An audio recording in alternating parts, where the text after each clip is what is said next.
बहुतेक जण बसतील सगळे काहीतरी आजार असतील तरी थोडाफार विचार करतील काही. पण असं सांगितलं की तुम्ही 4 तास आणखीन बसाल तर 10,000 रुपये मिळतील. किंवा असं सांगितलं की उद्या सकाळपर्यंत जर तुम्ही इथे थांबलात तर तुम्हाला 20,000 रुपये मिळतील. तर मला वाटतं सर्वच आपल्या घरी फोन करून सांगतील की मी आज काही येत नाही, उद्या डायरेक्ट 20,000 रुपये घेऊन येतो.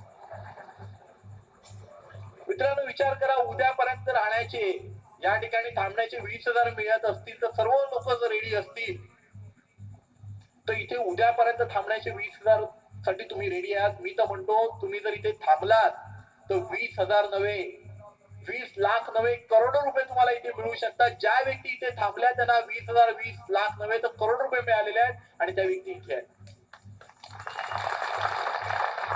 इथे थांबणं म्हणजे आज जो पल्सचा विषय तुम्ही ऐकलेला आहे, बीएसीएलचं तुम्ही ऐकलेलं आहे, विटलसीच्या माध्यमातून आपण मार्केटिंग करतो. इथे जर तुम्ही थांबलात, इथे जर आपलं करिअर करायचं म्हटलं तर तुम्हाला हजारो नव्हे लाखो रुपये मिळतील. परंतु इन्स्टंट आणि कॉन्स्टंट ह्याच्यामध्ये लोकांना फरक कळत नाही. इन्स्टंट म्हणजे काय की जे लगेच समोर दिसतं ते इन्स्टंट आहे, आणि कॉन्स्टंट म्हणजे जे कंटिन्यू मिळत नाही. आज प्रत्येकाचं टीव्हीवर लक्ष असेल की माझा नंबर येऊ दे आणि मला टीव्ही मिळू दे, पण त्याचबरोबर तुम्हाला जे आय कार्ड मिळालेलं आहे, तुम्हाला एक कोड नंबर मिळालेला आहे, त्या कोडवर आणखीन एक प्राइस कंपनीने लावलेला आहे, त्याच्यामध्ये ऑप्शन नाही. टीव्ही इथे बसलेल्या हजारो लोकांमध्ये एखाद्या व्यक्तीला टीव्ही मिळेल ज्याचा कुपन मध्ये नंबर येईल, म्हणजे लकचा फॅक्टर आहे, नशिबाचा भाग आहे की नशीब ज्याचं चांगलं असेल त्याला टीव्ही मिळेल.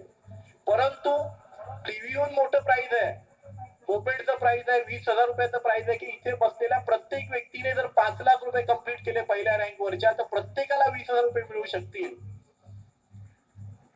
हे प्राइस घेण्यासाठी जर तुम्ही प्रयत्न केला तर ते नशिबाचा नाही, तो मेहनतीने मिळणारं प्राइस.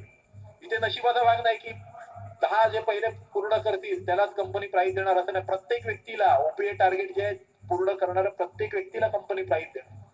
मग आपण त्याच्यावर जास्त कॉन्सन्ट्रेट केलं पाहिजे. नशिबाचा भाग हा काही पर्सेंटेज असतो, बाकी सर्व मेहनतीचा भाग.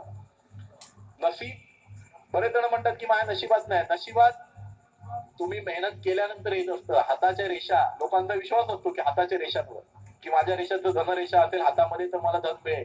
परंतु तुम्ही कोणालाही हात दाखवला त्या ज्योतिषाला विचारू शकता की हाताच्या रेषा देखील बदलत असतात.